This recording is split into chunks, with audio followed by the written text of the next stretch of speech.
Dear students, welcome back. स्वागत है आपका बैक टू बैक दूसरी वीडियो में, जो दूसरी दिन में लेकर के आ रहा हूं राष्ट्र एंड राज्य। इसके पहले कल हम लोगों ने डिस्कस किया था वर्ण एंड जाति, और इसके साथ ही DSC 2 जो 4 साल की जो नई under graduate pol science honours की पढ़ाई है, उसकी फर्स्ट सेमेस्टर के one of the core paper को पूरा करने की हम कोशिश कर रहे हैं इन यूट्यूब के वीडियो लेक्चर के थ्रू।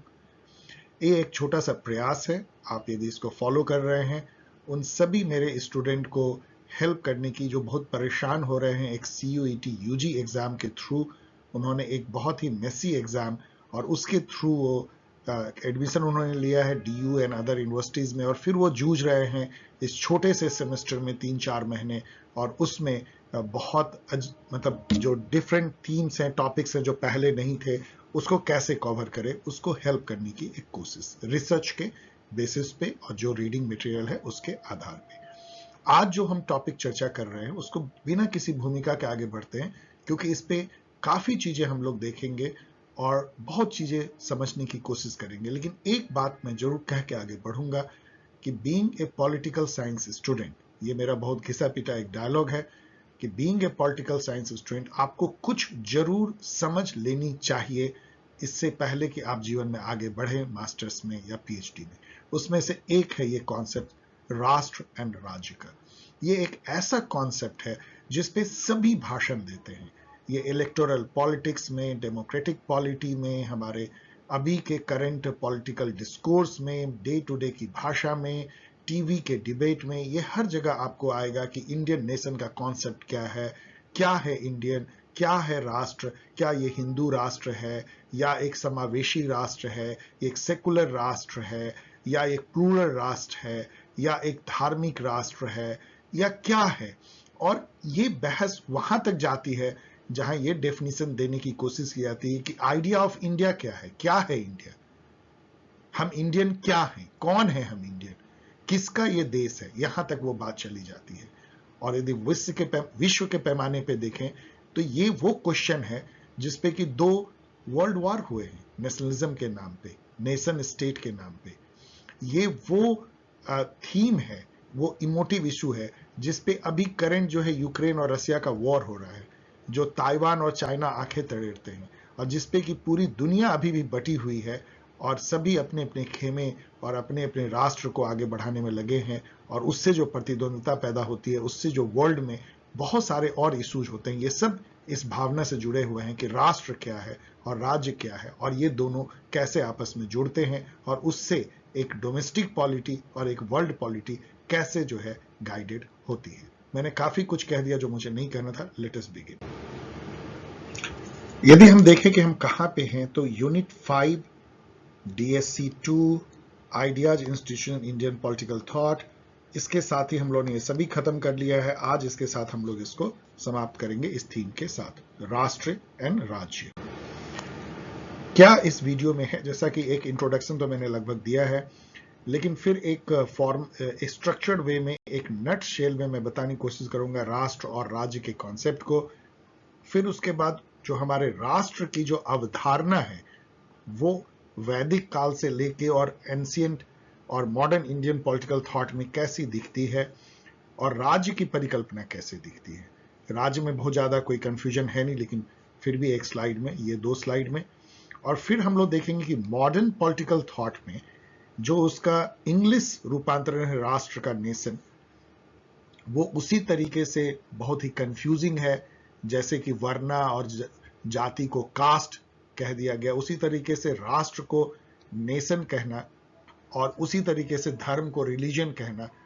तो जब अंग्रेजी में ट्रांसलेशन होता है तो उसका मीनिंग पूरा बदल जाता है, लेकिन फिर भी वही हमारे सामने एक पैमाना है। तो राष्ट्र को मॉडर्न पॉलिटिकल थॉट में नेशन, स्टेट, राज्य को स्टेट कहते हैं, और जो राष्ट्र राज्य है, नेशन स्टेट, इन तीनों की क्या परिकल्पना अवधारणा है वो हम लोग देखेंगे। और फिर हम लोग 2 जो है डिफरिंग अकाउंट देखेंगे इंडियन नेशन का, कि भारत जो राष्ट्र है उसका क्या प्रतिरूप है, उस पर क्या थॉट है। एक सावरकर का देखेंगे और एक मॉडर्न जमाने में पार्था चटर्जी ने जो दिया है, एक तरह का सबअल्टर्न पोस्ट कॉलोनियल, या आप कह सकते हैं प्लूरलिस्ट थॉट, वो देखेंगे। और फिर हम लोग लास्ट में राष्ट्र वर्सेस राज्य या नेशन वर्सेस स्टेट एक टेबुलर फॉर्म में देखेंगे, और ये भी देखेंगे कि परीक्षा में इससे कैसे क्वेश्चन पूछे जा सकते हैं। सबसे पहले हम लोग देखते हैं कि एंशिएंट इंडियन पॉलिटिकल थॉट में राष्ट्र और राज्य की परिकल्पना कैसे की गई थी या की गई है। सबसे पहले एक नट सेल में राष्ट्र वर्सेस राज्य। राष्ट्र एंड राज्य दोनों संस्कृत वर्ड हैं। इसको अंग्रेजी में यदि बहुत रफली ट्रांसलेट किया जाए तो राष्ट्र मतलब नेशन और राज्य मतलब स्टेट। बट फिर मैं कहूंगा कि उसमें जमीन आसमान का फर्क आ जाता है जब हम उसको संस्कृत में राष्ट्र सोचते हैं, और वो कैसे वैदिक काल से उसको इमेजिन किया गया है, कंटेस्ट किया गया है, और नेशन को कैसे यूरोप में सोचा गया है, इमेजिन किया गया, कंटेस्ट किया गया, दोनों बहुत फर्क है, समझने की कोशिश करेंगे।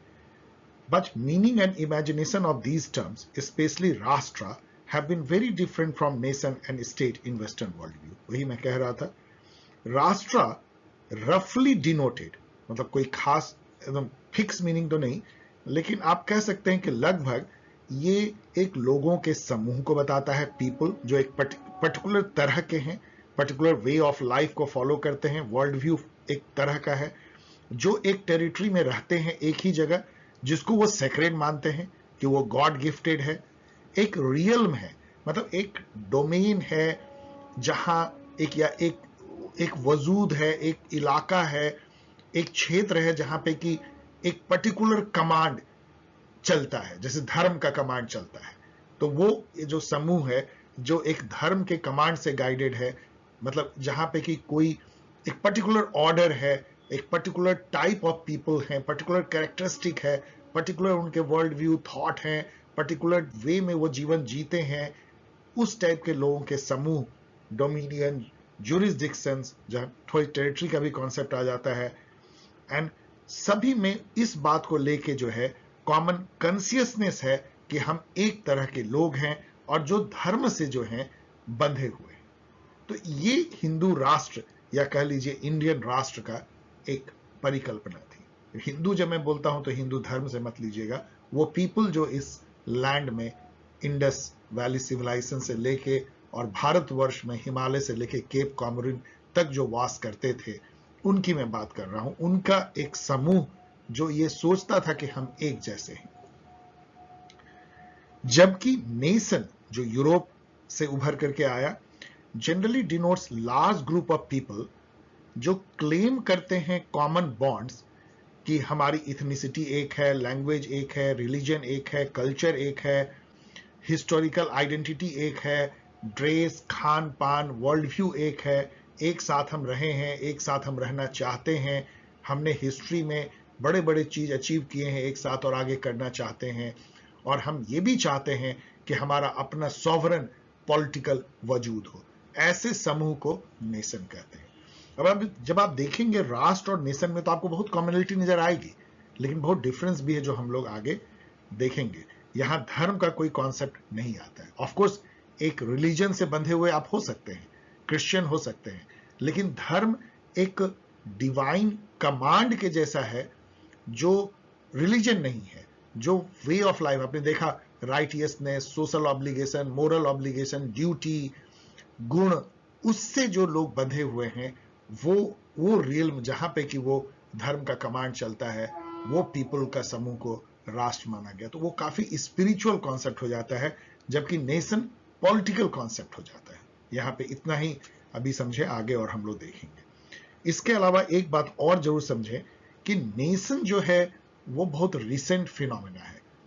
ये 17th 18th सेंचुरी यूरोप में आया, खास करके वेस्टफेलियन जो ट्रीटी 1648 में हुई, वहां से ये आया कि एक रिलीजन या एक लैंग्वेज के लोग एक नेशन होंगे, उनका अपना एक पॉलिटिकल वजूद होगा, सॉवरेन पॉलिटिकल इंस्टीट्यूशन होगा, जिसको उन्होंने स्टेट बोला, और फिर उससे नेशन स्टेट की परिकल्पना आगे बढ़ी। जबकि राष्ट्र जो है उसका टेरिटोरियल जो है इमेजिनेशन बहुत बाद में आया। ये बहुत ज्यादा सांस्कृतिक मतलब कल्चरल और स्पिरिचुअल और धार्मिक टाइप का जो है ये कॉन्सेप्ट रहा है इंडिया में वैदिक काल से कि हम एक राष्ट्र हैं। इसका मायने ये है कि हम एक क्रीड हैं, हम एक रियल्म हैं, हम एक डोमिनियन है, एक ग्रुप ऑफ पीपुल है जिसपे कि धर्म से सभी बंधे हुए हैं और जो एक तरह से जीवन जीते हैं एक धार्मिक वे में, जहां कमांड ऑफ धर्म चलता है। उस टाइप की जो है सोच राष्ट्र की रही है। आपको कुछ कंफ्यूजिंग यदि लग रहा होगा तो आगे के डिस्कशन में क्लियर होगी। There is no such great variance in the meaning of rajya, लेकिन राज्य और स्टेट में कोई खास फर्क नहीं है। दोनों जो है वो डिनोट करते हैं हाईएस्ट पॉलिटिकल इंस्टीट्यूशन जो सॉवरेन है एक फिक्स टेरिटरी में। Nation and nationalism has been the most potent ideology. मैंने आपको पहले ही बता दिया कि वो आइडियोलॉजी है जो धर्म और लैंग्वेज से भी ज्यादा जो इमोटिव रहा है, जिसने इमोशन को उभारा है, जिसके चलते कि ह्यूमन कलेक्टिविटी ने वर्ल्ड में 2 वर्ल्ड वॉर झेला है, जिसके चलते आज भी जो है जगह जगह जो वर्ल्ड में टेंशन हो रहे हैं वो नेशन और नेशनलिटी के जो इमोशंस हैं उसके बहाव का ही वो प्रतिफल है, क्योंकि हर नेशन अपने को दूसरे नेशन से आगे करने के लिए कॉम्पिटिटिव मोड में ऑपरेट करता है। दूसरा जो मैंने आपको इंट्रोडक्शन में बताया कि ये जो कॉन्सेप्ट है राष्ट्र का और इंडियन राष्ट्र का, वो वहां तक चला जाता है कि आइडिया ऑफ इंडिया क्या है, इंडिया है क्या, क्या ये हिंदू राष्ट्र है या ये प्लूरल राष्ट्र है, सेकुलर राष्ट्र है या धार्मिक राष्ट्र है, क्या ये कुछ खास तरह के इथोस कल्चर वाला राष्ट्र है कि इसमें बहुत तरह के इथोस कल्चर जो है समाहित है, सिंथेसाइज्ड है। यहां तक चली जाती है ये डिस्कशन कि भारत राष्ट्र की क्या परिकल्पना है, इंडियन नेशन की क्या परिकल्पना है। इसके अलावा यदि हम देखें तो ये डिबेट अभी तक सेटल्ड नहीं है और ये यहां तक चली जाती है कि जो हमारे रीजनल कल्चर हैं, अहोम राज्य जो होता था असम में, मणिपुर के लोग, तमिलनाडु के लोग, तेलंगाना के लोग, वो कैसे एसोसिएट करते हैं अपने को इंडियन नेशन से, उनका नेशन के बारे में क्या कॉन्सेप्ट है और क्या वो वही है जो कि नैरेटिव बनाई जाती है, एक ग्रैंड नैरेटिव नॉर्मेटिव कि ये इंडियन नेशन है। क्या ये लोग जो छिटके हुए हैं, जो दूर दराज आपको सेंटर से दिखते हैं रीजन, क्या वो उसी तरीके से इंडियन नेशन को देखते हैं जैसे कि हिंदी हर्टलैंड में बैठे हुए हम लोग देखते हैं। ये सारी बातें भी इस पे चली जाती है कि इंडियन नेशन या भारत राष्ट्र या इंडियन राष्ट्र की क्या इमेजिनेशन है, क्या परिकल्पना है, क्या स्वरूप है, क्या ये एक है या ये अनेक है। क्या मणिपुर की जो राष्ट्र की परिकल्पना है, जो तमिलनाडु की है, जो पंजाब की है, जो बंगाल की राष्ट्र की परिकल्पना है, क्या वो वही है जो सेंटर में बैठे हुए बिहार, यूपी, मध्य प्रदेश में राष्ट्र की परिकल्पना है, और क्या दोनों में कोई एक रूपता है, और क्या इससे इंडिया का जो वजूद है उस पर क्या असर पड़ता है। ये सारी बातें जो है इस डिस्कशन में निहित है कि जो इंडियन राष्ट्र है उसका क्या मायने है, क्या कॉन्सेप्ट है और क्या इमेजिनेशन है, क्या कंटेस्टेशन है डिफरेंट रीजन, लिंग्विस्टिक रीजन खास करके इंडिया में। इन बातों पे डिबेट इस पे होती है और इस वीडियो में भी हम लोग और चर्चा इस पे करेंगे।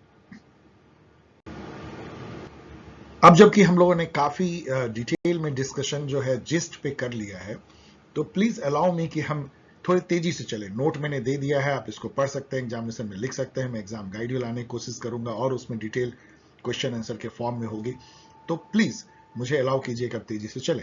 राष्ट्र यदि हम देखें एंशिएंट इंडियन पॉलिटिकल थॉट में 2 स्लाइड में, तो जो वर्ड राष्ट्र है ये ऋग्वेद में 10 बार आया है, जबकि राज्य जो है केवल 1 बार। इसका मतलब क्या हुआ? ऋग्वेद सबसे पुराना वेद है, इसके मायने ये हैं कि राष्ट्र जो है वो एक टेरिटोरियल कॉन्सेप्ट नहीं था, क्योंकि राज्य था और राष्ट्र को ज्यादा शुरू में अहमियत दी गई राज्य से।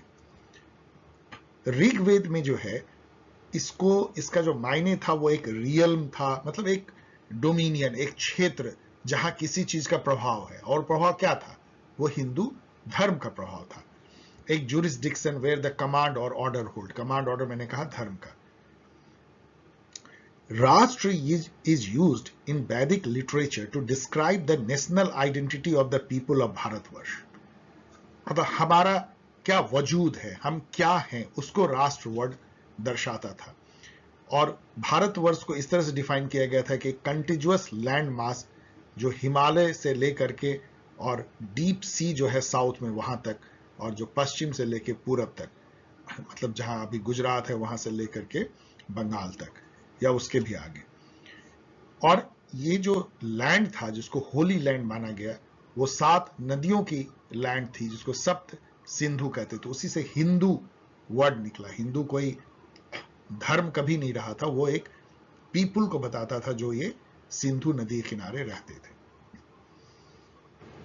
तो आइए राष्ट्र इन एंशिएंट पॉलिटिकल थॉट में देखते हैं तेजी से। वर्ड राष्ट्र जो है वो ऋग्वेद जो सबसे पुरानी वेद है उसमें 10 बार ये अपीयर हुआ है, जबकि राज्य 1 बार। इसका मायने ये है कि राष्ट्र एक टेरिटोरियल कॉन्सेप्ट नहीं था, वो उससे ऊपर था। वो एक तरह का स्पिरिचुअल कह लीजिए या आप उसको धार्मिक कह सकते हैं, उसको एक तरह का इथोस रिल्म जैसा कॉन्सेप्ट था, ना कि टेरिटोरियल जो राज्य से आता है ऋग्वेद में। इसलिए राष्ट्र का जो कॉन्सेप्शन है वो एक रियल्म है, मतलब एक डोमेन है, एक डोमिनियन, एक क्षेत्र, परिक्षेत्र जिसपे की एक कमांड या ऑर्डर होल्ड करता है। और वो कमांड क्या था? वो धर्म का कमांड था। राष्ट्र is used in Vedic literature to describe the national identity of the people of Bharatvarsha. और भारतवर्ष किसको डिफाइन किया गया था?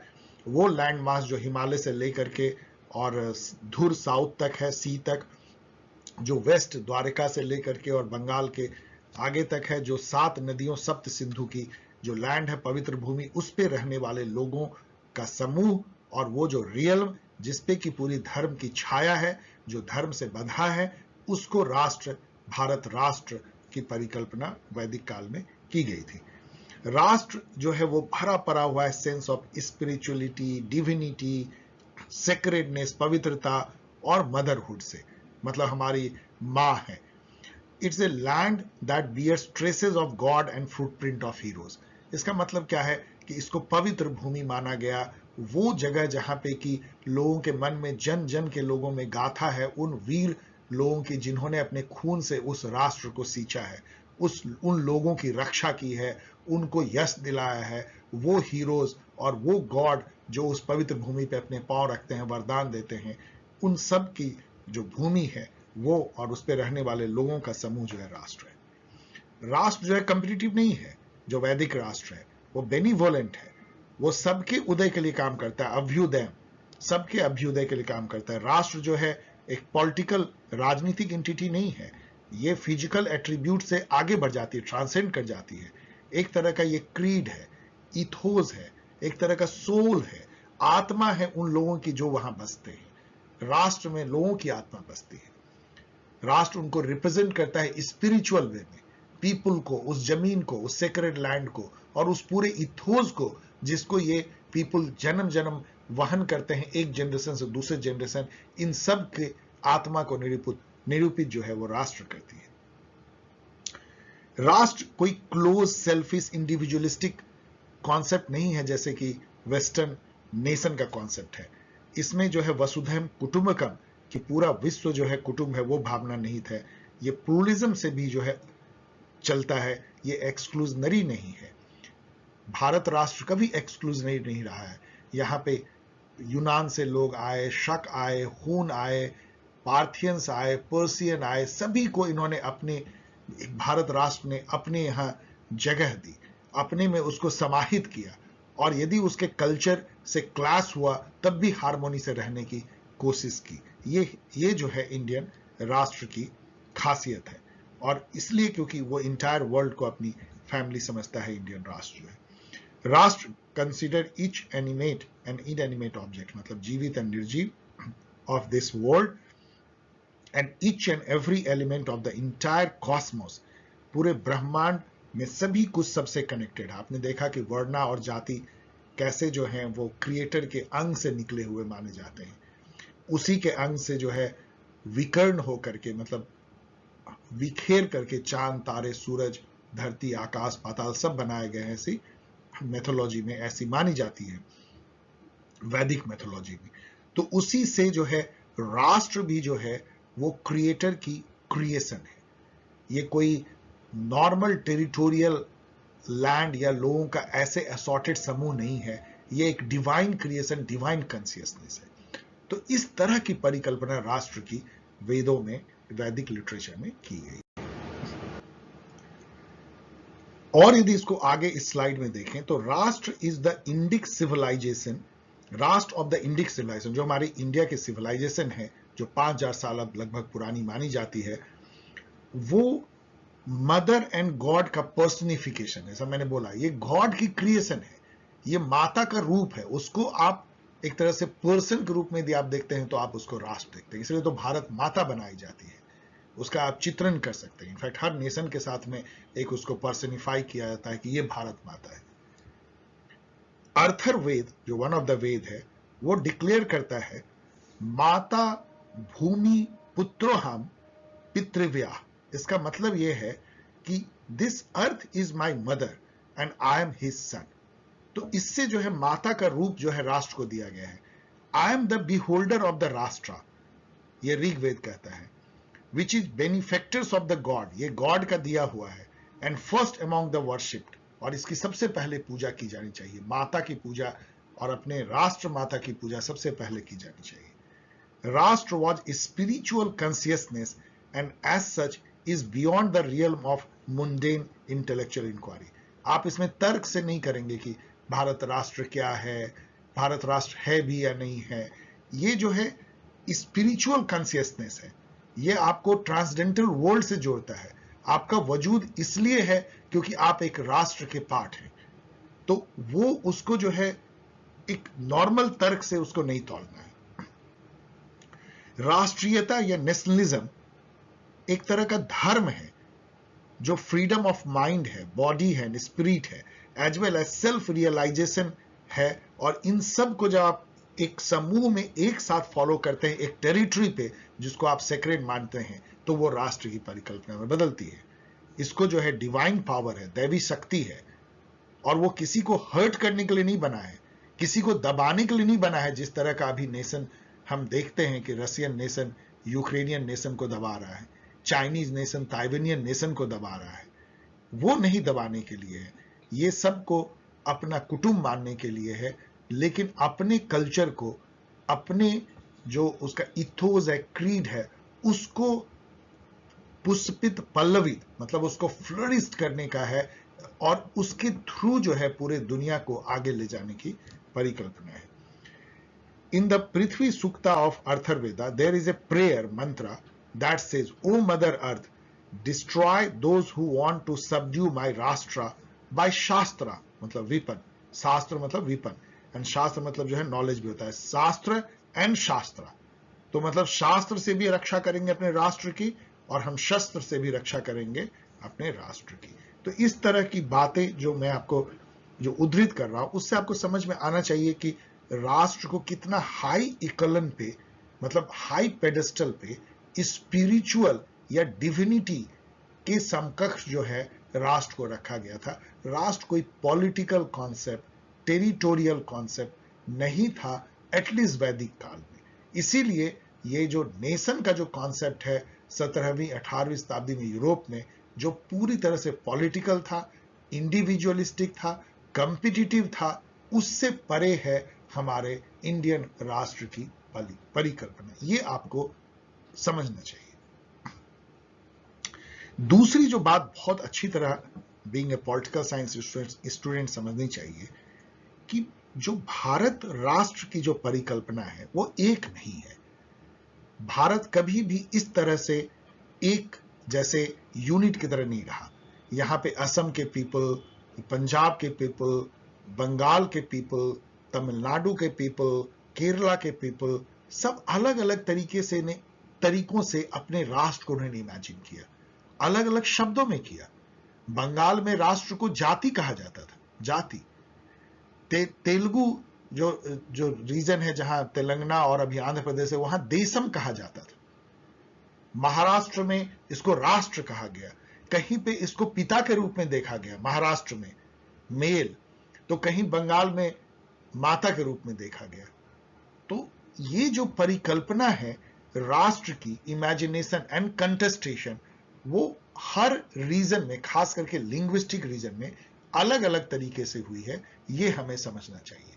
लेकिन जब हम आजाद हुए, हमें जो है जो भी टेरिटरी मिली वो तो एक एक्सीडेंट था कि कुछ कट गया, कुछ मिल गया, कहीं कोई मणिपुर से मिल गया, कहीं पंजाब में मिला, कहीं बंगाल मिला, आधा काटा कूटा हुआ, वो तो एक्सीडेंट था, वो ब्रिटिश ने दे दिया।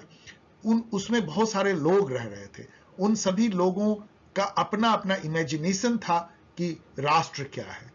तो फिर जो ये टेरिटरी है उसमें रहने वाले लोग सब मिल करके कैसे सोचे कि भारत का राष्ट्र कैसा है, ये क्वेश्चन अभी भी अनुत्तरित है, इसी पे डिबेट होता है।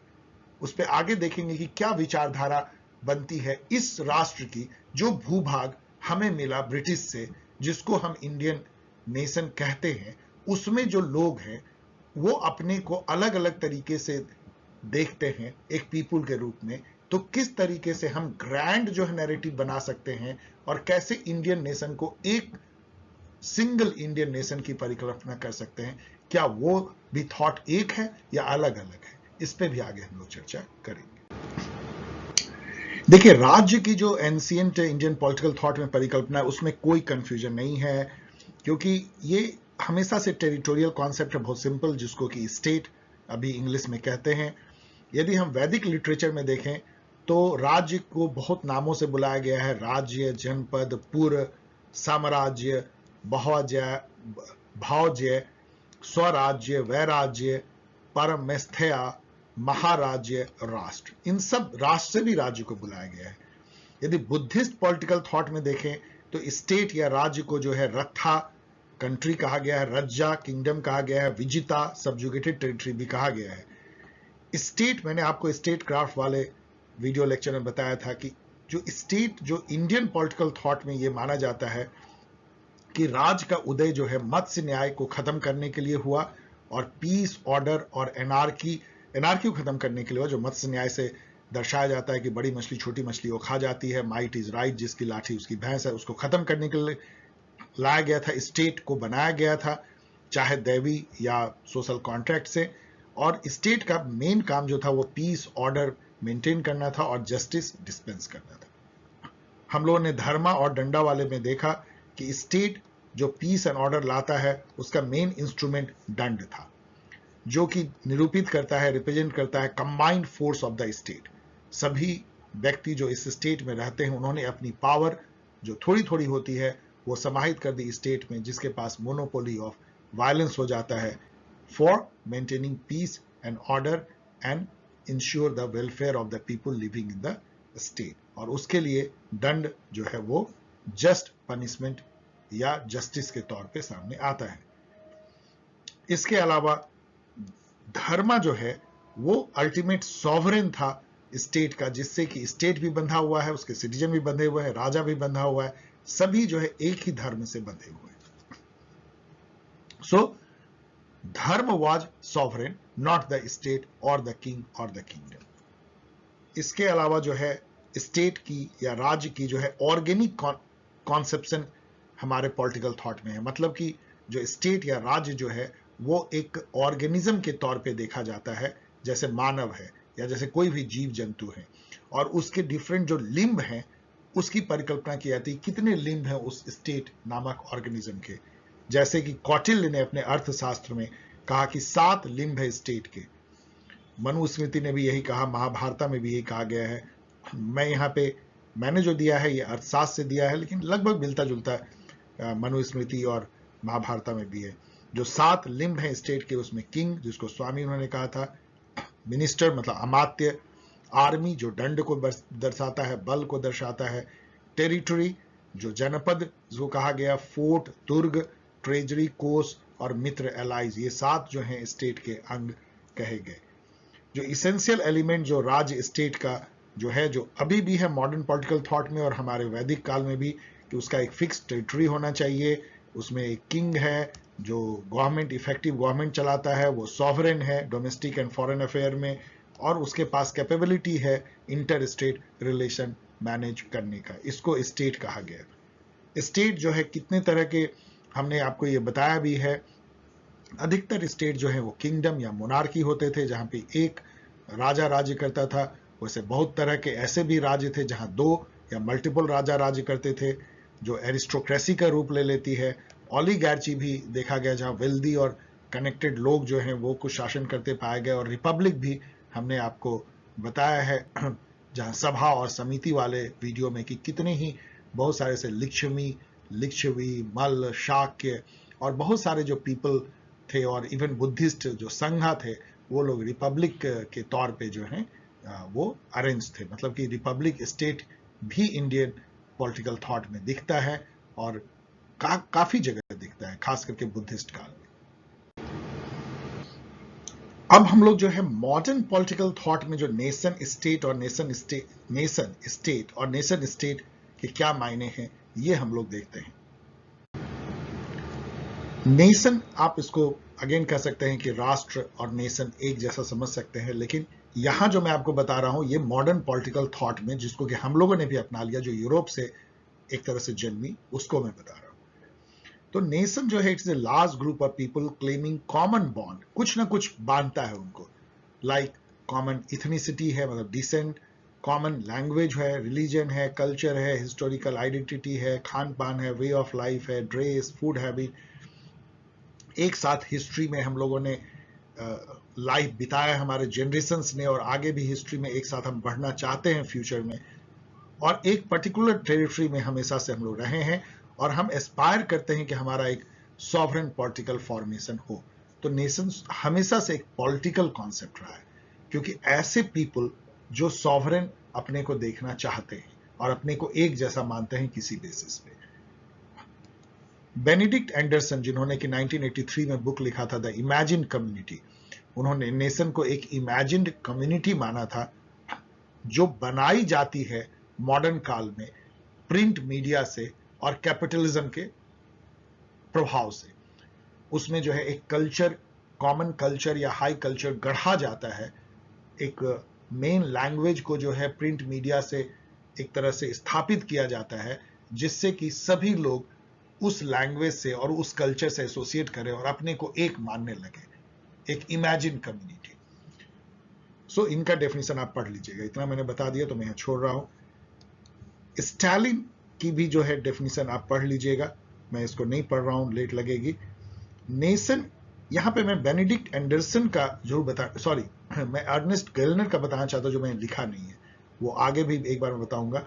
उन्होंने भी एक बुक लिखा था नेशन एंड नेशनलिज्म 1983 में, उसमें उन्होंने कही थी कि उल्टी बात है, नेशनलिज्म ने नेशन क्रिएट किया है, ना कि अदर वे राउंड। और उनका कहना था ये जो इज्म क्रिएट की गई है, ये मॉडर्नाइजेशन, इंडस्ट्रियलाइजेशन और एजुकेशन, सेकेंडरी एजुकेशन का प्रभाव है, जिससे कि एक हाई कल्चर, अगेन वही बेनेडिक्ट एंडरसन टाइप का गढ़ा गया, जिससे कि जो जितने लो कल्चर थे किसी भी कंट्री में, क्या होता है हर कंट्री में एक मेन स्ट्रीम नॉर्मेटिव कल्चर होता है, हाई कल्चर बोलते हैं, जो शास्त्रों में लिखा रहता है, बुक्स में लिखा रहता है, और फिर लाखों करोड़ लोग अब अलग अलग तरीके से अपने जीवन को जीते हैं, डिफरेंट डिफरेंट पार्ट में, वो लो कल्चर होता है। तो उस लो कल्चर को एक तरह से कैसे उन लो कल्चर में जो पीपल है उनको हाई कल्चर से जोड़ा जाता है, जिससे कि सभी लोग सोचने लगते हैं कि हम एक ही कम्युनिटी के पार्ट हैं। तो एंडरसन और गेलनर एंड कई थिंकर ये कहते हैं कि नेशन बनने की जो प्रक्रिया है वो एक तरह से कल्चरल होमोजेनाइजेशन है, लिंग्विस्टिक यूनिफॉर्मिटी है। लोकल डायलेक्ट को, लोकल लैंग्वेज को आप रिप्लेस करते हैं एक national language, national dialect, national लिपि से, एक जो लोकल कल्चर को नेशनल कल्चर से, जिससे कि आप लोगों को ये इमेजिन करवाने में सफल हो पाए कि हम सब एक हैं, चाहे भले हम एक हैं या नहीं। कभी जो है हम एक अपने को मान नहीं पाए। जैसे कि अब एग्जाम्पल लीजिए, तो अरुणाचल प्रदेश के जो लोग हैं वो भी हजारों साल से उस क्षेत्र में रह रहे हैं, उनको कभी समझ में नहीं आया, कभी उनको लगता है कि हम कौन से इंडिया के पार्ट हैं, कभी ब्रिटिश ने कहा तुम इंडिया के पार्ट हो, कभी चाइना आके कहता नहीं तो हमारे पार्ट हो। अब उन लोगों की दशा सोचिए, वो कैसे इमेजिन करेंगे कि हम इंडियन नेशन के कैसे पार्ट हैं। तो उसके लिए जो है आपको गढ़ना पड़ता है कि इंडियन नेशन ये है, इंडियन इथोस ये है, इंडियन कल्चर ये है। और आप इमेजिन करो अरुणाचल प्रदेश के लोग कि तुम और जो यूपी के लोग हैं वो एक है। ये बड़ी कठिन चीज है, आप इसको जरा सोचिएगा। इस तरह से इमेजिन करना बड़ा डिफिकल्ट है। आप प्लेन में सफर कर रहे हैं, आपके बगल में कोई अरुणाचल प्रदेश का एक आदमी बैठा, आप यूपी के हैं, आप यूपी के मान लीजिए आप पंडित हैं, अरुणाचल प्रदेश का एक ट्राइबल है और आप प्लेन में सफर कर रहे हैं। आप उसको देख के नहीं समझ पाएंगे कि ये इंडियन है, चाइनीज है, बर्मीज है या कहाँ का है, देखने में नहीं समझ पाएंगे। फिर यदि वो बोलेगा मैं अरुणाचल प्रदेश का हूं, तो आपको फील होगा कि ये आपका भाई है, क्योंकि आप इमेजिन करते हो कि आप एक कम्युनिटी के पार्ट हो। ये कैसे करते हो? क्योंकि वो बनाया गया है। तो ये मॉडर्न काल में नेशन को गढ़ा गया, और गढ़ा इसलिए गया कि इससे पॉलिटिकल जो है वो एक सॉवरेंटी आती है, एक टेरिटोरियल सॉवरेंटी आती है। इस नाते से जो है नेशन को क्रिएट किया गया। So nation is a modern phenomena which have been created by print media, by social media, by electronic media, by popular opinion, books. और इसमें कैपिटलिज्म का बहुत बड़ा हाथ था, क्योंकि नेशन बनने से ट्रेड जो है, बिजनेस, इकोनॉमी, इसका बहुत विकास होता है। So capitalism promoted nationalism, nationalism created nation, as Ernest Gellner and many thinker says. बहुत लंबा भाषण हो गया, sorry. So nation is not same as race or ethnicity. Nation are abstract and imagined community, not real. Nation may be multi-ethnic, multi-racial, multicultural. अब देखिए, एक nation जो है वो जरूरी नहीं है कि एक ही इथनिसिटी के लोग हो, एक ही रेस के लोग हो, एक ही कल्चर के हो। मल्टी हो सकता है। इंडियन नेशन खुद जो है multi ethnic, multi racial, multi lingual, multi cultural है। नेशन बहुत सारे ऐसे हो सकते हैं जिनका अपना कोई स्टेट नहीं है, मतलब राज्य नहीं है। जैसे ईस्ट तिमोरीज हैं, कर्ड हैं, जो 4 मतलब कंट्री में फैले हुए हैं, तिब्बतियन हैं जिनका कोई स्टेट नहीं है, चेचन पीपल हैं, पैलेस्टीनियन पीपल हैं, कोई स्टेट नहीं है। कुछ नेशन ऐसे हैं जो कि एक से अधिक स्टेट में फैले हुए हैं, जैसे अरब नेशन 1 दर्जन से अधिक स्टेट में फैले हुए हैं। कर्ड जो है 4 स्टेट में फैले हुए हैं।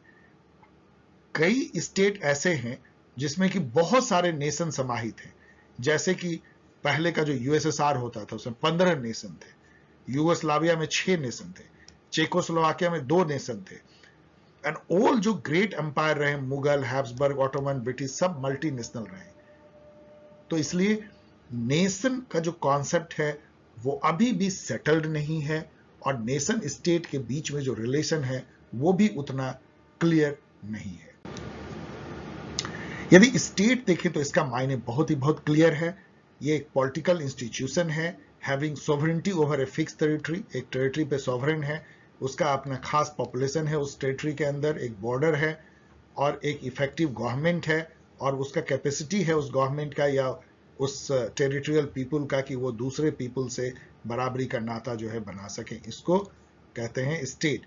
और ये जो डेफिनेशन, यहाँ पे आप आ जाइए जंप करके, ये जो डेफिनेशन स्टेट का दिया गया है, मॉन्टेविडियो कन्वेंशन हुआ था 1933 में, ये एग्जामिनेशन में पूछा जाता है, ऑब्जेक्टिव एग्जामिनेशन में। वहां पे स्टेट के ये खास एलिमेंट बताए गए थे कि ये यदि है तो स्टेट है। एक डिफाइंड टेरिटरी एंड बॉर्डर हो, यहाँ बॉर्डर का स्पेलिंग गलत है, एक परमानेंट पॉपुलेशन हो, सॉवरेनिटी इंटरनल एक्सटर्नल हो, एक इफेक्टिव गवर्नमेंट हो, और कैपेसिटी हो रिलेशन बनाने का, डिप्लोमेटिक रिलेशन बनाने का अदर स्टेट से, बनाए चाहे नहीं बनाए।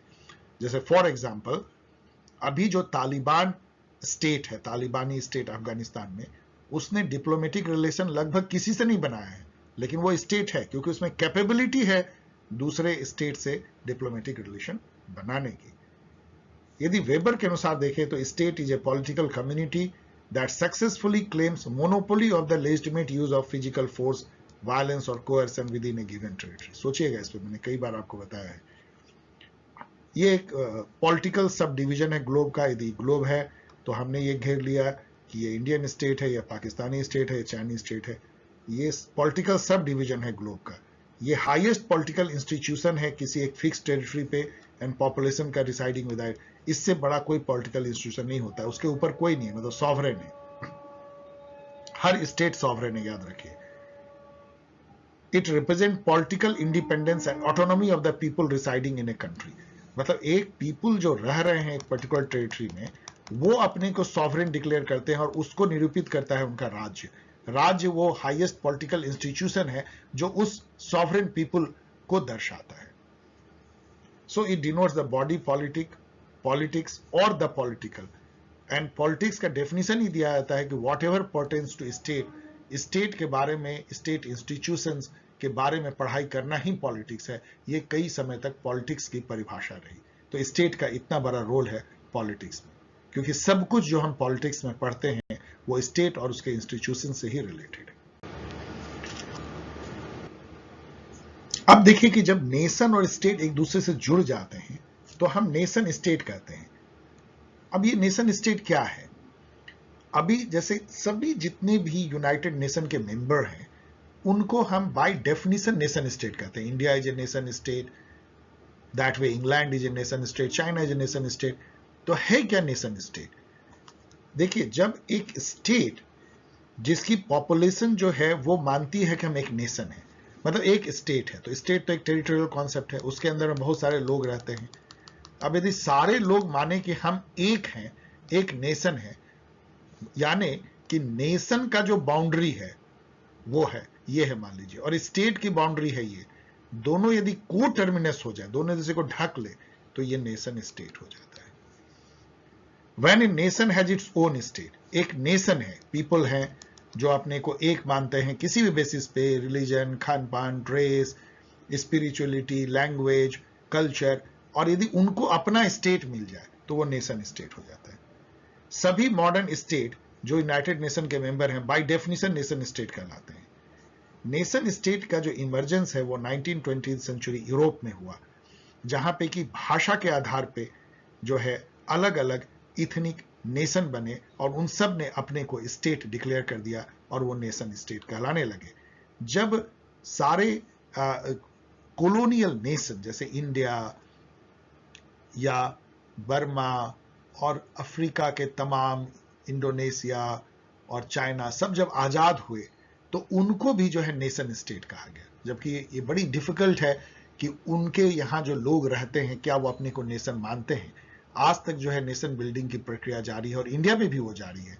इंडिया में भी वो डिबेट जारी है कि क्या हम सभी जितने लोग इस इंडियन स्टेट में रहते हैं, जो स्टेट हमें मिली आजादी के बाद 1947 में ब्रिटिश से, क्या वो उसमें रहने वाले लोग अपने को एक नेशन मानते हैं?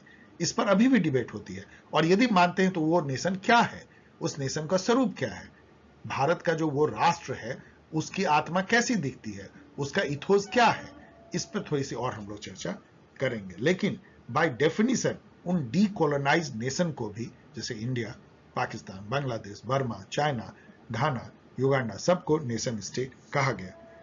लेकिन ट्रू सेंस में देखें तो बहुत कम कंट्री को आप नेशन स्टेट कह सकते हैं। मतलब जहां पे कि एक स्टेट जो टेरिटोरियल एंटिटी है, पॉलिटिकल एंटिटी है, उसमें रहने वाले सभी लोग अपने को एक ही नेशन का पार्ट माने, जो नेशन का डेफिनेशन अभी आपने देखा, ये बहुत ही मुश्किल है। इतने डिस्कशन के बाद तो आप राष्ट्र और राज्य या नेशन और स्टेट के बीच में अंतर तो जरूर समझ गए होंगे, लेकिन जैसा मैं हमेशा करता हूं, एक रिपीटेशन जिससे कि और आपके दिमाग में ये फिट हो जाए, इन दोनों में क्या फर्क है। यदि राज्य, मैंने इसको स्टेट लिखा है, राष्ट्र मैंने इसको नेशन लिखा है, लेकिन दोनों के बीच में फर्क भी आप समझ पा रहे होंगे। तो राज्य जो है एक पॉलिटिकल और टेरिटोरियल कॉन्सेप्ट है, एक पॉलिटिकल कंस्ट्रक्ट है जिसमें कि लैंड, पीपल, गवर्नमेंट, सॉवरेनिटी और एक कॉन्स्टिट्यूशन है, इसको हम राज्य कहते हैं। जबकि राष्ट्र जो है एक कल्चरल एंड स्पिरिचुअल कॉन्सेप्ट है। Sovereign political institution representing people residing in A territory, इसकी डेफिनेशन राज्य की है। जबकि राष्ट्र का डेफिनेशन आपने देखा कि group of people claiming common descent, language, religion, culture and history and aspiring to have sovereign political formation. ये नेशन का है, ऑफ कोर्स, राष्ट्र थोड़ा सा अलग है जो मैंने आपको बताया। राज्य मोर टेंजिबल एंटिटी है, मतलब इसको आप छू सकते हैं, देख सकते हैं, इसका टेरिटरी है, पॉपुलेशन है, गवर्नमेंट, आर्मी आपको दिखता है राज्य का। जबकि ये नेशन कुछ दिखता नहीं है, ये आत्मा के जैसा है, ये इमेजिन एंड एब्स्ट्रैक्ट कम्युनिटी है। स्टेट मल्टीनेशनल हो सकता है, आपको मैंने बहुत सारे एग्जाम्पल दिए। नेशन बहुत सारे स्टेट में फैला हो सकता है, मैंने आपको एग्जाम्पल दिए। नेशन स्टेट यदि एक एंटिटी ले तो उसका जो हार्ड पार्ट है, हार्डवेयर जो है वो स्टेट है, और जो सॉफ्टवेयर है वो नेशन है। जो उसका कर्नल है, जो स्पिरिचुअल पार्ट, आत्मा पार्ट है, वो नेशन है, और जो उसका hard army, territory, border, military, court, justice, वो जो है वो उसकी स्टेट है। ये ओल्डर कॉन्सेप्ट है जो राज्य का। ये एंशियंट ग्रीक के टाइम से एथेंस स्टेट है, इंडियन स्टेट, मौर्यन स्टेट, उसके पहले गुप्ता स्टेट, और फिर डिफरेंट डिफरेंट जो मुगल काल, दिल्ली सल्तनत, सब स्टेट की परिक्रमा, British state, Ottoman empire and all. तो स्टेट जो है वो बहुत ही पुराना कॉन्सेप्ट है, जबकि नेशन जो है वो बहुत रिसेंट कॉन्सेप्ट है। राष्ट्र रिसेंट नहीं है। राष्ट्र की जो कॉन्सेप्ट है, जो स्पिरिचुअल कॉन्सेप्ट एक पीपल का, एक धर्म से बंधे हुए लोगों का, वो तो बहुत पुराना है। लेकिन जो यूरोपियन नेशन की जो परिकल्पना है वो बहुत ही नई कॉन्सेप्ट है। So nation is a newer concept. In fact जैसा मैंने आपको बताया, बेनेडिक्ट एंडरसन से लेके, अर्नेस्ट गेलनर से लेके, और पार्था चटर्जी, जिसके बारे में अभी बताएंगे, इन सभी विद्वानों का ये कहना है कि नेशन तो एक तरह से मॉडर्नाइजेशन और अर्बनाइजेशन जब हुई, इंडस्ट्रियलाइजेशन हुई, तो उसका एक परिणाम था, उसको गढ़ा गया। ये कैपिटलिस्ट क्लास ने नेशन को तैयार किया, नेशन को इमेजिन करवाया लोगों को कि आप एक नेशन के पार्ट हो, क्योंकि उससे ट्रेड, बिजनेस, इकोनॉमी, इसमें फायदा था। So it was a creation of printing, मतलब कहिए बिजनेस या प्रिंट टेक्नोलॉजी एंड कैपिटलिज्म, जो बेनेडिक्ट एंडरसन कहते हैं कि प्रिंट कैपिटलिज्म का जो है वो परिणाम था एक इमेजिन कम्युनिटी के रूप में नेशन का इमर्जेंस। स्टैटिज्म क्या होता है? स्टैटिज्म एक डॉक्ट्राइन है कि state intervention is the most appropriate means of resolving political problem. मतलब स्टेट बहुत जरूरी है एनार्की खत्म करने के लिए, पीस ऑर्डर लाने के लिए, लोगों के वेलफेयर डेवलपमेंट के लिए। स्टेट रिप्रेजेंट करता है जनरल विल को पीपल का, और वो कॉमन गुड को रिप्रेजेंट करता है, पॉपुलर सॉवरेंटी को रिप्रेजेंट करता है।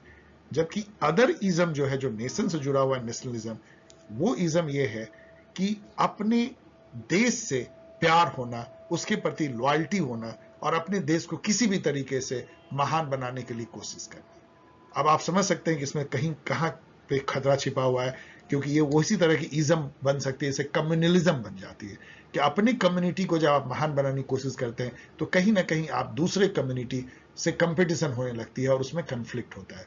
वही चीज के चलते जो है 2 बार वर्ल्ड वॉर हुई, अभी रसिया यूक्रेन, चाइना ताइवान, और कई कई जो नेशन के बीच में, क्योंकि इसी इज्म के चलते जो है वो पैदा होती है कि हमारा राष्ट्र महान। उसी से आता है कि America first, America will become great, France will become great. तो आप ग्रेट कैसे बनोगे? जब तक कि लोग दूसरे नेशन छोटे नहीं बनेंगे, आप ग्रेट नहीं बनोगे। तो वहीं से कंपटीशन आ जाती है, और वो कंपटीशन जो है वर्ल्ड वॉर में भी बदल सकती है। इसलिए ये एक है टची इशू, वेरी इमोटिव इशू। इस पर इसलिए प्रॉस एंड कॉन्स हैं कि इसको कितना बढ़ावा देना चाहिए। जो फासिज्म जो था, जिसको कि अब एक तरह का गाली की तरह माना जाता है, पेजोरेटिव वर्ड है। एक समय फासिज्म बहुत ही प्यारा वर्ड होता था इंटर वॉर पीरियड में। वो क्या था? वो एक्सट्रीम नेशनलिज्म ही तो था, अल्ट्रा नेशनलिज्म। अपने देश के प्रति इतना ज्यादा प्यार होना, इतना ज्यादा प्यार होना कि बाकी लोगों से, बाकी देशों से घृणा हो जाना। तो उसी के चलते तो जो है हिटलर पैदा हुआ, उसी अल्ट्रा नेशनलिज्म का परिणाम था। इसीलिए नेशनलिज्म बहुत ही एक दुधारू तलवार है। एक तरफ आपको वो आगे भी ले जाती है, यदि आपको अपने देश से प्यार है तो आप महान भी बना सकते हैं, अपने भी महान बन सकते हैं, लेकिन उससे जो है बहुत सारे इश्यूज भी हो सकते हैं। इन दोनों ही बातों का हमें ध्यान रखना चाहिए। अब इस सेगमेंट में हम लोग 2 व्यू देखेंगे। देखिए, इंडियन नेशन पे तो बहुत सारे व्यू हैं, लेकिन एक हम हिंदू राष्ट्र पे चर्चा करेंगे जो सावरकर का मैंने लिया है, और एक हम चर्चा करेंगे जो क्रिटिक है नेशन और नेशनलिज्म की, पार्था चटर्जी का, वो अपोजिंग व्यू है। इन दोनों व्यू के आधार पे सोचिए कि इंडियन राष्ट्र या इंडियन नेशन की परिकल्पना कितनी अलग अलग तरीके से की गई है। यदि हम सावरकर का देखें, यहां पे थोड़ी स्पेलिंग गलत है, आई एम सॉरी, सावरकर होगा, सावरकर, इसको ठीक कर लीजिएगा। सो कॉन्सेप्शन हिंदू राष्ट्र का, यदि सावरकर, इनको वीर सावरकर भी कहा जाता है, विनायक दामोदर सावरकर, इनके बारे में मैंने पूरा एक वीडियो बनाया है, आप उसको देख सकते हैं, उससे ही ये पार्ट लिया गया है। देखिए, सावरकर ने अपने आइडिया जो हिंदू राष्ट्र का दिया, वो उनके book Hindutva, who is Hindu, जो 1923 में लिखी गई थी, उसमें निहित है। उसमें वो डिफाइन करते हैं हिंदू राष्ट्र को एक पवित्र भूमि, जो ऑफ कोर्स वैदिक काल से आपने देखा कि पवित्र भूमि मानी जाती है, एक पवित्र भूमि जो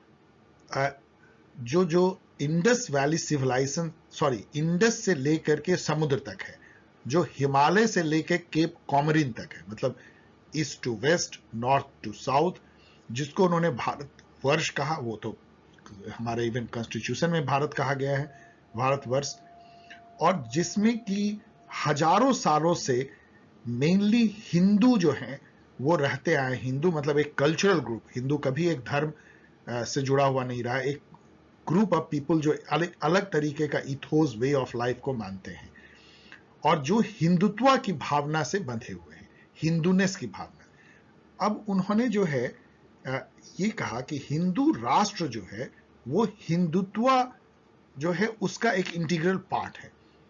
तो फिर यहां आता है कि हिंदूनेस क्या है, और हिंदूनेस के पहले यह समझना होगा कि उनके अनुसार से हिंदू कौन है। जो हिंदू हैं और उनकी जो भावना है या उनकी जो इथोस है वही हिंदूनेस है या हिंदुत्व है। So how Savarkar defined Hindu, उन्होंने कहा कि 3 इसका टेस्ट है। First, who regards the land from Indus to sea, Himalaya to Cape Comorin, जिसको भारतवर्ष उन्होंने कहा, भारतवर्ष को जो अपना फादरलैंड या मदरलैंड, पितृभूमि मानता है। अब यहां बहुत कंफ्यूजन है, कुछ लोग कहते हैं इसको पितृभूमि क्योंकि महाराष्ट्र में राष्ट्र को पिता की तरह, मेल की तरह देखा गया है। कुछ लोग इसको पितृभूमि कहते हैं, जो माता पिता दोनों को, पितृ को दर्शाते हैं, जो भी कह लीजिए, लेकिन जो अपना इसको पवित्र भूमि मानता है, मदरलैंड, फादरलैंड मानता है भारतवर्ष को। दूसरा है कि वो कभी ना कभी उसके पेरेंट हिंदू रहे हैं। तो इसमें देखिए क्या होगा कि जो बौद्ध हैं, जैन हैं, वो भी इसमें शामिल हो जाएंगे क्योंकि उनके माता पिता भी तो हिंदू थे। मतलब कि वो लोग जो ऐसे रिलीजन को आज के डेट में फॉलो करते हैं जिसका उदय या इमरजेंस इंडिया के ही लैंड में हुआ है। उसमें क्रिश्चियन नहीं आएंगे, उसमें मुस्लिम नहीं आएंगे, लेकिन उसमें बौद्ध, जैन और सभी इंडियन रिलीजन मानने वाले लोग आ जाएंगे, तो जिनके माता पिता कभी ना कभी हिंदू रहे हैं। और थर्ड, उन्होंने कहा कि इस भूमि को वो पुण्य भूमि माने। तो आप देखिए, यदि ये आप डेफिनेशन ले हिंदू का, तो आप समझिए इंडिया में केवल मुस्लिम, क्रिश्चियन को छोड़ के सिख, जैन, बौद्ध, हिंदू और उसके सारे सेक्ट सब हिंदू हो गए। यदि इस डेफिनेशन से जाए तो हिंदू बहुत बड़ा हो गया। वो जो हिंदुइज्म है, जो एक रिलीजन है, वो हिंदुत्व का एक छोटा सा पार्ट हो गया। To him Hindutva has 3 element component, और इसीलिए हिंदू राष्ट्र बनता है। इसका जो है पहला है टेरिटोरियल आइडेंटिटी, हिंदू नेशन, राष्ट्र, हिंदू ऑफ द भारतवर्ष, वो एक हिंदू राष्ट्र बनाते हैं, जो मैंने अभी आपको राष्ट्र का जो कॉन्सेप्ट वैदिक में बताया। इसके अलावा हिंदुत्व रेशियल आइडेंटिटी को भी बताती है, जाति। Through centuries of historical existence of living together, Hindu have certain racial feature which distinguishes them from other races. तो ये रेशियल आइडेंटिटी है। और तीसरा कल्चरल आइडेंटिटी है, हमारा एक डिस्टिंक्ट कल्चर है जो हिंदू कल्चर है, हिंदू इथोस है, वेज है, वर्ल्ड व्यू है, एक तरह से सोचने का नजरिया, जीवन को जीने का नजरिया, जो कि हिंदू धर्म से कहीं ना कहीं, वो रिलीजन नहीं लेकिन हिंदू सोच, राइटियसनेस, उससे जुड़ा हुआ है। और आपने देखा कि कैसे बुद्धिस्ट भी जो है वो जस्ट हिंदू धर्म के जैसा ही उनका धर्म है।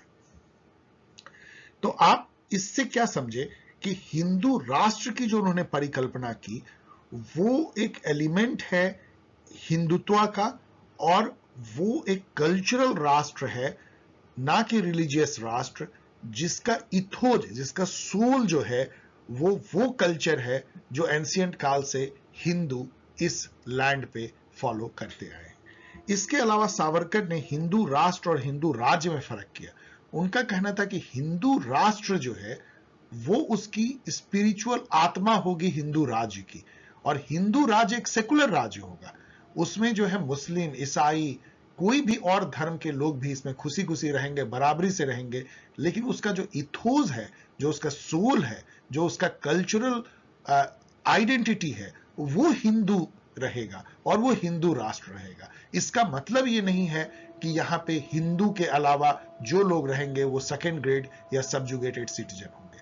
तो ये एक अलग तरह की परिकल्पना थी और ये अभी के समय में ये काफी स्ट्रॉन्ग बहुत लोगों के मन में है कि क्यों इंडिया ऐसा हिंदू राष्ट्र नहीं बन सकता जो कि सभी और धर्म को भी अपने साथ समभाव से, अपने साथ हार्मनी से, समता से अपने साथ रखे जैसे अभी है।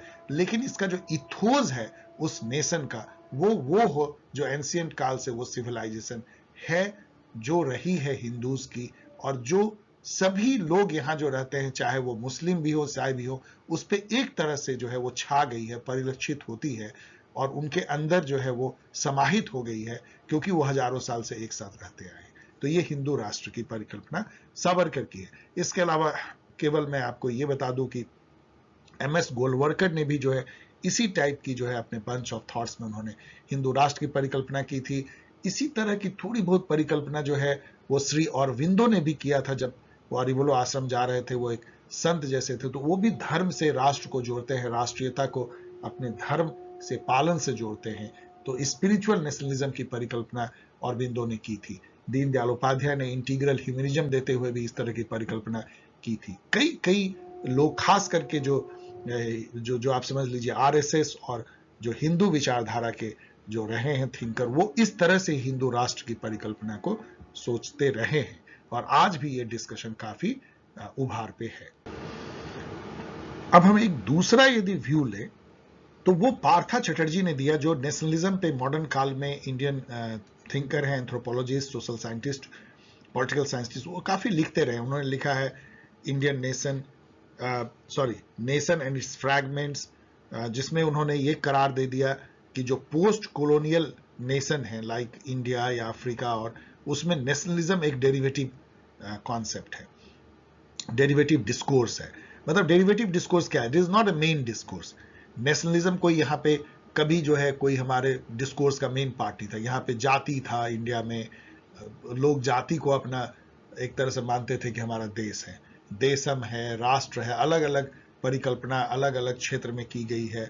और नेशनलिज्म जो है वो एक तरह का, वही बेनेडिक्ट एंडरसन वाली तरह की बात करते हैं कि वो एक इमेजिन कम्युनिटी मॉडर्न काल में बनाया गया। जब कॉलोनियलिज्म आया यहाँ पे तो उसके अगेंस्ट में लड़ते हुए नेशनल कॉन्शियसनेस को पैदा किया गया, एक नेशन बनाने की चेष्टा हुई और बाद में जो भी हमको टेरिटरी मिला उसमें उस नेशन को फिट करने की कोशिश की गई। इसलिए पहले हमें स्टेट मिला, बाद में हमने नेशन क्रिएट करने की कोशिश की। इसलिए कई लोग इसको जो है स्टेट नेशन भी कहते हैं इंडिया को, और इंडिया जैसे अदर पोस्ट कॉलोनियल नेशन को। तो उन्होंने लिखा nation and it's fragment, nationalism thought, nationalist thought and colonial world, and finally truth and lies of nationalism, जो कि आपके रीडिंग में भी है। कुछ पार्ट मैंने उसकी पढ़ी आपके लिए इसको लिखने में। बेसिकली वो क्या कहते हैं, उन्होंने ये कहा कि people equal to nation equal to state. ऐसा आप मान सकते हैं कि पहले लोग हैं, लोग मिलकर नेशन बनाते हैं, नेशन का अपना स्टेट होता है तो नेशन स्टेट हो जाता है। लेकिन उन्होंने कहा कि एक डिफरेंस है, पीपल नेशन अलग होता है और नेशन स्टेट अलग होता है। पीपल नेशन वो है कि कैसे लोग खुद इमेजिन करते हैं being part of a larger community, जिसको हम नेशन कह सकते हैं। ये जो उनकी जो इमेजिनेशन है लोगों की, एक पीपल होने की, एक लार्जर कम्युनिटी होने का, वो पीपल नेशन है। और नेशन स्टेट वो है एक नॉर्मेटिव ग्रैंड नैरेटिव कि लोगों को ये बताया जाता है कि तुम जो ये स्टेट, जो एक भूभाग है, उसमें रहने वाले लोग, तुम एक कम्युनिटी हो। हम नहीं मानते, हमको समझ में नहीं आता कि हम कैसे एक कम्युनिटी हैं, लेकिन हमको किताब बताता है, हमको टेक्स्ट बुक बताता है, हमें हिंदी फिल्म के गाने बताते हैं, पिक्चर बताते हैं, बॉर्डर पे हमारे सिपाही लड़ते हैं तो हमें बताया जाता है कि हमारे देश के लिए लड़ रहे हैं, और फिर हम भी मानने लगते हैं कि यस हम एक देश हैं। ये ग्रैंड नैरेटिव जो है नेशन स्टेट है, पार्था चटर्जी कहते हैं। और पीपल नेशन वो है जो हजारों साल से पीपल एक क्षेत्र में रहते हुए, बंगाल के लोग कैसे इमेजिन करते हैं कि बांग्ला नेशन क्या है, तमिल के लोग कैसे इमेजिन करते हैं तमिल नेशन क्या है, कैसे जो है पंजाब के लोग जो है पंजाब नेशन को देखते हैं, फिर उनको जो है ये बताया जाता है कि नहीं, अब तुम केवल ये मत देखो, तुम देखो भारत नेशन को देखो, अब हमारा इतना बड़ा भूभाग के तुम पार्ट हो। वहां पे होती है रिकंसिलेशन में दिक्कत होती है। वो पार्थ चटर्जी कहते हैं कि रिकंसिलेशन करना पीपुल नेशन का नेशन स्टेट से आसान नहीं है। तो वो उन्होंने बहुत डिटेल में अपने इस बुक में truth and lies of nation में उन्होंने डिफरेंट रीजन में बंगाल, पंजाब, तमिलनाडु, महाराष्ट्र में कैसे नेशन को इमेजिन किया गया है, इसको उन्होंने चर्चा किया है और उनको उन्होंने पीपल नेशन करार दे दिया है। इसके अलावा उन्होंने कहा है कि हमारे यहां जो दो ग्रैंड नैरेटिव, बाकी आप पढ़ लीजिएगा, मैं इतना नहीं पढ़ रहा हूं, मैं आपको मेन बात बता रहा हूं इसके। उन्होंने कहा है कि पीपल नेशन का यहां दो ग्रैंड नैरेटिव है। एक जो है वो हिंदू राष्ट्र के तौर पे इसको देखता है, जो मैंने भी आपको बताया, और एक इसको सेकुलर प्लूरलिस्ट नेशन के तौर पे देखता है, जो नेहरू जी ने देखा, जो अंबेडकर ने देखा, या जो रविन्द्रनाथ टैगोर ने देखा, जो गांधी जी ने देखा, जो एक ये मानता है कि इसमें अलग अलग धर्म, लैंग्वेज, कल्चर के लोग हजारों साल से इस धरती पे, जिसको हम इंडिया कहते हैं, वहां बसे और वो सब जो है हार्मनी से रह रहे हैं। तो हमारा नेशन जो है वो यूनिटी इन डाइवर्सिटी है, सब लोग मिलके रहेंगे, कोई एक मतलब कि कल्चर का बोलबाला या एक लैंग्वेज का बोलबाला या एक धर्म का बोलबाला या रिलीजन का बोलबाला नहीं होगा। तो ये जो दो अलग अलग जो पीपल नेशन की जो परिकल्पना है, ग्रैंड परिकल्पना, ग्रैंड, क्योंकि स्मॉल जो परिकल्पना है वो तो रीजनल है, लिंग्विस्टिक है। पार्थ चटर्जी कहते हैं कि Bangla nation, Tamil nation, Punjab nation, Marathi nation, उसकी परिकल्पना तो हजारों साल से है। लेकिन जो ये ग्रैंड जो नरेशन दिया गया कि एक सेंट्रलाइज्ड, एक जिसको आप कह सकते हैं कि ग्रेट इंडियन नेशन का कॉन्सेप्ट, उसकी भी दो धारा है, एक हिंदू राष्ट्र और एक सेकुलर प्लूरलिस्ट राष्ट्र, यूनिटी इन डाइवर्सिटी। एक जो है नेहरू जी ने बनाया 80s तक आते आते वो धसा, फिर दूसरी जो धारा अब प्रबलित हो रही है हिंदुत्व की, और वो हिंदू राष्ट्र के डिस्कोर्स में बदल रही है। अभी यदि आप देखेंगे तो हिंदू राष्ट्र की डिस्कोर्स जो है आगे है, प्लूरलिस्ट सेकुलर राष्ट्र जो नेहरूवियन इंडियन नेशन की जो परिकल्पना जो थी वो पीछे है। लेकिन इन दोनों में अभी भी द्वंद्व चल रहा है, और इसी ये जो डिबेट है, उसी डिबेट से उभर के आता है कि इंडिया, आइडिया ऑफ इंडिया क्या है। इंडिया क्या है? इंडिया क्या एक हिंदू राष्ट्र है जिसमें सभी लोग जो है समभाव से रहेंगे, सभी धर्म के लोग भी, या एक ये ट्रू मायने में एक प्लूरलिस्ट सेकुलर राष्ट्र है जिसमें कि सब लोग हमेशा से ही जो है सिंथेसाइज वे में रहते आए हैं और आगे भी रहेंगे। ये पार्थ चटर्जी कहते हैं। लेकिन वो एक बात और कहते हैं कि ये आसान नहीं है, ये जो ग्रैंड नैरेटिव है, चाहे आप हिंदू राष्ट्र मान लेगा इंडिया एक बार, या इंडिया मान लेगा प्लूरलिस्ट सेकुलर राष्ट्र अपने को, लेकिन इनका कहना है कि इससे हमारी प्रॉब्लम दूर नहीं होगी, क्योंकि ये दोनों जो डिस्कोर्स है, जो ग्रैंड नैरेटिव के, ये एक सेंट्रलाइज्ड, यूनिफाइड, ग्रेट कल्चर को निरूपित करते हैं। ये मानते हैं कि जो हमारे स्मॉल कल्चर है, बंगाल, महाराष्ट्र, पंजाब, उनकी जो राष्ट्रीयता है, उनकी जो फीलिंग है नेशन की, वो इसका जस्ट एक सबऑर्डिनेट पार्ट है। जबकि पार्थ चटर्जी कहते हैं कि ऐसा नहीं है। लोग अपने राष्ट्र को अलग अलग ढंग से जो है निरूपित करते हैं। बंगाल में उसको जाति कहते हैं, तेलुगु नेशन में उसको देशम कहते हैं, महाराष्ट्र में उसको राष्ट्र कहते हैं, कहीं पे उसको देश कहते हैं, कहीं पे लोग उसको लोक कहते हैं। उन लोगों की जो भावना है, जो उनकी इमेजिनेशन कंटेस्टेशन है, वो अपने आप में पूर्ण है, उसको आप सबऑर्डिनेट नहीं रख सकते इस ग्रैंड नैरेटिव से, हिंदू राष्ट्र या प्लूरल राष्ट्र से। तो उनका कहना है कि यदि आपको इंडियन नेशन को ट्रूली मजबूत बनाना है तो आपको ट्रू फेडरलिज्म अपनाना पड़ेगा, थॉट में भी। फेडरलिज्म मतलब केवल ये नहीं कि पॉलिटिकल फेडरलिज्म, मतलब कि आपको ये मानना पड़ेगा कि इंडियन नेशन जो है उसमें सभी जो ये रीजनल लिंग्विस्टिक नेशन की जो परिकल्पना है वो इक्वल धारा के रूप में मिलते हैं, और वही इंडियन नेशन है। मतलब गुलदस्ता में फूल, जिसमें कोई फूल छोटा या बड़ा नहीं है। यदि आप इसको मान लेंगे तो इंडियन नेशन में फिर जो कॉन्स्टिट्यूशनल अरेंजमेंट भी उसी तरह होगी कि रिसोर्सेज का जो बंटवारा है, अधिकार का जो बंटवारा है, रिकॉग्निशन या सोशल स्टेटस है, और जो जुरिस्डिक्शन है, जो पावर है, वो रीजनल लिंग्विस्टिक रीजन को बराबर मिलेंगे। किसी को ये फील नहीं होगा कि एक रीजन को जो है ज्यादा तवज्जो दी जा रही है दूसरे रीजन के बेसिस पे। तो ट्रू फेडरलिज्म जहां पे कि जितने स्मॉल कल्चरल आधारित नेशन की परिकल्पना है, जो रीजनल है, लिंग्विस्टिक है, उसको बराबर माना जाए और ये ग्रैंड नैरेटिव से उसके ऊपर थोपा ना जाए, चाहे वो हिंदू राष्ट्र का हो, चाहे वो प्लूरल सेकुलर राष्ट्र का कॉन्सेप्शन हो। ये कहना है पार्था चैटर्जी का। इसलिए कहते हैं कि इंडियन नेशन का जो विजन है वो सही मायने में रिलेटिविस्ट है, ना कि यूनिफॉर्मिस्ट या सिंगुलर। मतलब एक ग्रैंड नैरेटिव यहां नहीं चल सकता है। ये रीजन और लैंग्वेज के रिलेटिव जो है नेशन का कॉन्सेप्ट है।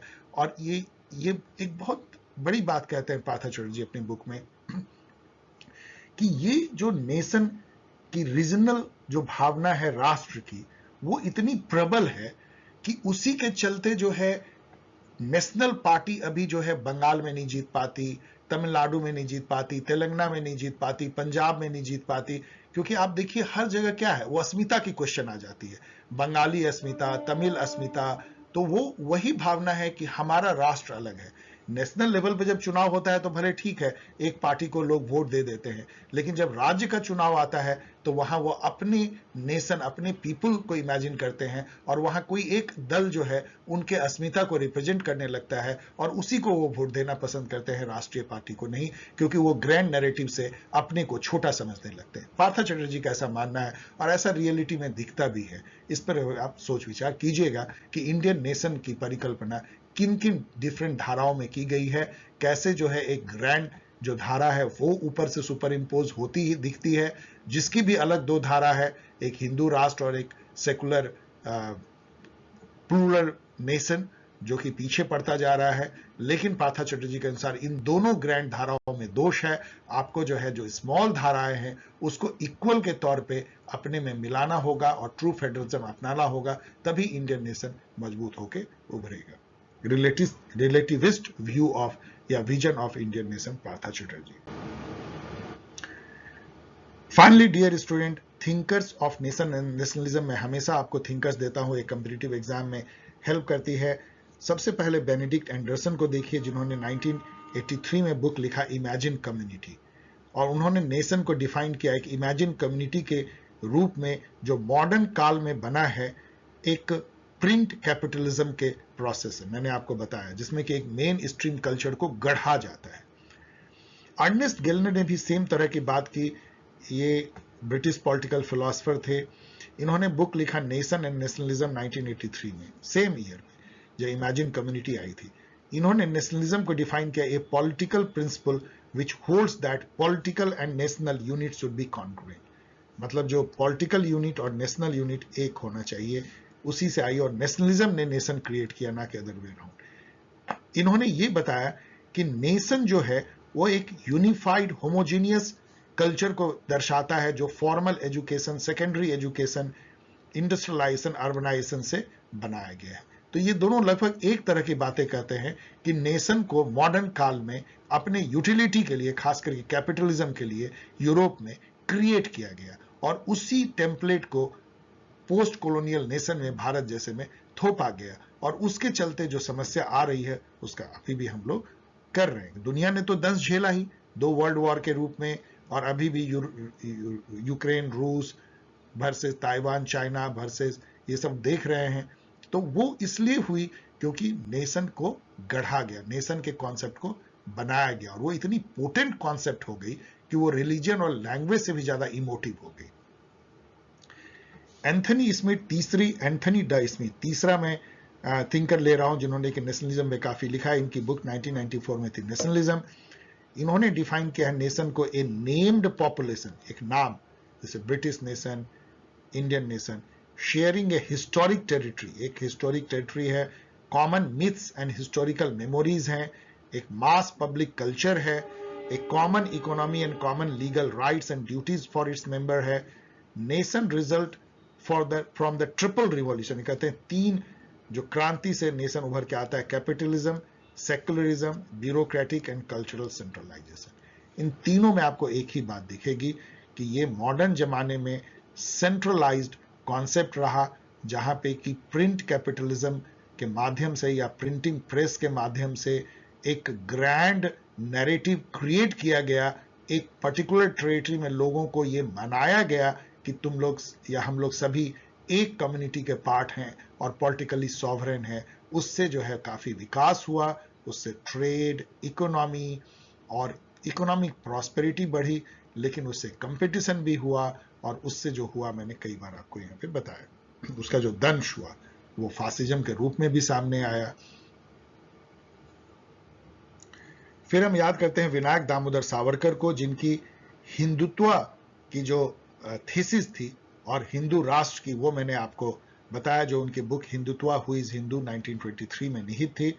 उन्होंने जो कॉन्सेप्ट दिया हिंदू राष्ट्र का, आज वो काफी उस पर डिबेट होती है।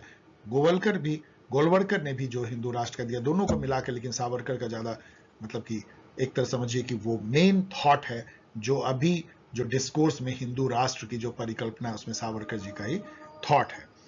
पार्था चटर्जी के बारे में मैंने आपको बताया, इंडियन पॉलिटिकल साइंटिस्ट, एंथ्रोपोलॉजिस्ट हैं। इन्होंने बहुत सारे बुक लिखे हैं, nation its fragment, nationalist thought and colonial world, truth and lies of nationalism, he called nationalism in post colonial state as derivative discourse, मैंने आपको एक्सप्लेन किया।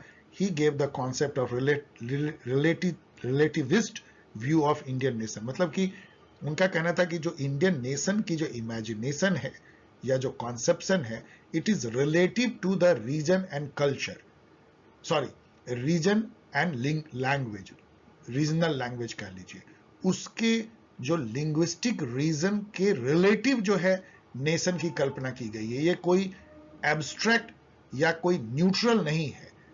ऐसा नहीं है कि कोई एक इंडियन नेशन ऐसा है, बंगाली नेशन है, तमिल नेशन है, पंजाबी नेशन है, मराठा नेशन है, गुजरात नेशन है, लेकिन इंडियन नेशन ऑटोमेटिक नहीं है। उसको क्रिएट करने की कोशिश की जा रही है, लेकिन उसमें प्रॉब्लम आती है क्योंकि ऊपर में ग्रैंड नैरेटिव भी एक नहीं है। एक हिंदू राष्ट्र की नैरेटिव है तो दूसरी सेकुलर प्लूरल इंडियन नेशन की परिकल्पना है। तो जब तक ग्रैंड नैरेटिव में ही क्लियर नहीं होगा कि कौन सा राष्ट्र एक बनाना है, तब तक कैसे बनेगा, पार्था चटर्जी पूछते हैं और उसका सॉल्यूशन भी देते हैं कि एक बनाने की जरूरत ही नहीं है। सभी जो हमारे नेशन की जो परिकल्पना है उसको आप बराबर की धारा मानिए और उसको जो है समाहित कर दीजिए एक नेशन के इथोस में, कि आप सब मिल करके भारत नेशन बनाते हैं, आप उसके इक्वल पार्ट हैं, कोई नीचे, कोई हायरार्की में ऊपर नीचे नहीं है। और उसी बेसिस पे पॉलिटी को भी अरेंज कीजिए उसी तरह, जैसे लिंग्विस्टिक स्टेट की जो पॉलिसी थी वो उसी पॉलिसी पर आधारित थी कि लिंग्विस्टिक स्टेट इसलिए बनाया गया था कि वो लिंग्विस्टिक नेशन की जो एस्पिरेशन है उसको पूरा कर सके। पार्था चटर्जी। अब फाइनली आइए कि जो प्रोबेबल क्वेश्चन है यदि उसको देखें तो पहला ऐसे बन सकता है कि discuss the concept of rashtra in Indian political thought, एकदम सिंपल सा। दूसरा बन सकता है how rashtra and rajya have been envisioned in Indian civilization, in Indian political thought. Third, how the concept of Rashtra and Rashtriyata in Indian political thought is different from the concept of nation and nationalism. यहाँ पे मैं European and Indian political thought, nation और राष्ट्र में भेद करने की बात कर रहा हूँ। आपने देखा बहुत डिफरेंट है, वो ज्यादा पॉलिटिकल है, ये ज्यादा स्पिरिचुअल है, ये काफी ज्यादा जो है इथोस, क्रीड, इन सब पे जाता है। टेरिटोरियलिटी राष्ट्र में कम है जो इंडियन पॉलिटिकल थॉट में राष्ट्र है, जबकि वहां पे वो नेशन बना ही है पॉलिटिकल सॉवरेनिटी के लिए, वो पॉलिटिकल कॉन्सेप्ट है, वो बहुत ज्यादा कंपिटिटिव है। ये जो है वसुधैव कुटुंबकम का था, ये बेनिवोलेंट था, ये हर्ट करने के लिए नहीं है। वो बहुत ज्यादा जो है हार्ड नेशन का कॉन्सेप्ट है, वो नेशन स्टेट का कॉन्सेप्ट बन गया। ये राष्ट्र जो है वो कहीं ना कहीं धर्म से जुड़ा हुआ था। सो बहुत सारे डिफरेंस है। डिस्कस द डिफरेंट स्ट्रैंड्स, यहाँ पे स्पेलिंग गलत है, of Indian nation imagine and contested in different streams of political thought India. तो मैंने बहुत डिटेल में पार्था चटर्जी को एक्सप्लेन करते समय बताया। Bring out the commonality and difference between concept of rashtra in Indian thought versus concept of nation in western political thought. Same question जो यहाँ पे है दूसरे तरह के लैंग्वेज में। Discuss the nature of Indian nation and Indian nation state. यहाँ पे आपको ये डिबेट में मैं करने के लिए कह रहा हूँ कि इंडियन नेशन का क्या कॉन्सेप्ट है, क्या नेचर है, क्या ये हिंदू नेशन है या हिंदू राष्ट्र है या प्लूरल सेकुलर नेशन जो एक धड़ा लेफ्ट लिबरल बोलता है वो है, या जो हिंदुत्व को मानने वाले हैं वो जो कहते हैं हिंदू राष्ट्र, इन दोनों में क्या सही है? और यदि ये दोनों सही नहीं है तो क्या तीसरा सही है? कैसा नेचर हमारे राष्ट्र का, हम एज ए पीपुल कैसे हैं, कैसे हम एक पीपुल बने हैं, और कैसे इमेजिन करें कि हम एक नेशन है? इस पर चर्चा के लिए क्वेश्चन मैंने फ्रेम किया है। ये सारे रेफरेंसेज हैं, मैंने बहुत कम इसमें दिया है, मैंने काफी जगह से जो है इसमें थॉट को बटोरा है। अपने भी जो मेरे पॉल साइंस हेल्प के वीडियोज हैं उनसे भी मैंने काफी लिया, क्योंकि वो खुद बहुत ज्यादा रिसर्च पे आधारित थे। So dear student, thanks for watching. यदि आपको ये वीडियो पसंद आया हो तो प्लीज शेयर करें, लाइक करें, सब्सक्राइब करें, कमेंट करें। यदि आप मेरे ओल्डर स्टूडेंट हैं जो कि दूसरे सेमेस्टर में हैं, तो आपके लिए बहुत सारे एग्जाम गाइड जो है सेमेस्टर एग्जाम के लिए ऑलमोस्ट हर पेपर के अवेलेबल हैं, कोर पेपर के। आप यहां से उसको डाउनलोड कर सकते हैं। यदि आप एक्सक्लूसिवली फर्स्ट सेमेस्टर के स्टूडेंट हैं तो इंतजार कीजिए, मार्च तक मैं कोशिश करूंगा इन पेपर्स की गाइड को लेके आने की। इस तरीके से आप मुझसे क्वेश्चन पूछ सकते हैं। प्लीज क्वेश्चन ऐसा पूछिए जिसका जवाब कुछ वर्ड्स में दिया जाए, क्योंकि आप समझ सकते हैं कि इतना टाइम नहीं हो सकता है कि मैं दर्जनों जो मेल आते हैं उनका जवाब मैं 2-4 लाइन से ज्यादा लिख पाऊं। So thank you very much. मिलेंगे नए साल में अब DSC 3 को लेके, क्योंकि इस बीच में मैं थोड़ी कुछ 1-2 और दूसरी वीडियो बनाऊंगा अपने दूसरे स्टूडेंट के लिए, शायद PhD पेपर के लिए, शायद एक आध कुछ MA पॉल साइंस के लिए।